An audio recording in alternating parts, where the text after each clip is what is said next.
What did a childhood trip to the Dominican Republic do to shape your worldview? Well, when I was 13, my folks took us, my brother and I, on our first trip abroad. And we went to the Dominican Republic. And my folks were always really good about kind of not just keeping us sheltered in the places that we went. So, we were on our way to a resort, but they made it a point to kind of take us to other places that might give us a different view on the reality that we experienced, which was, a very comfortable, suburban U.S. existence, very little crime, great education system, very everyone had stable jobs pretty much. It was a pretty boring place, but in all the right ways, Right.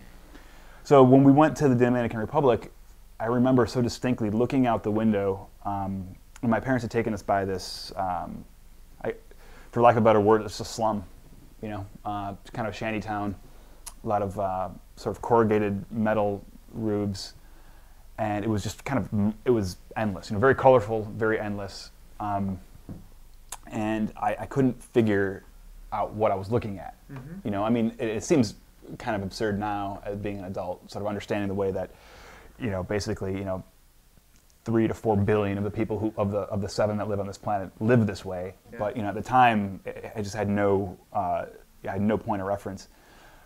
And I asked my mom, so what is this? What are we looking at? And she said, those are people's homes. This is where people live.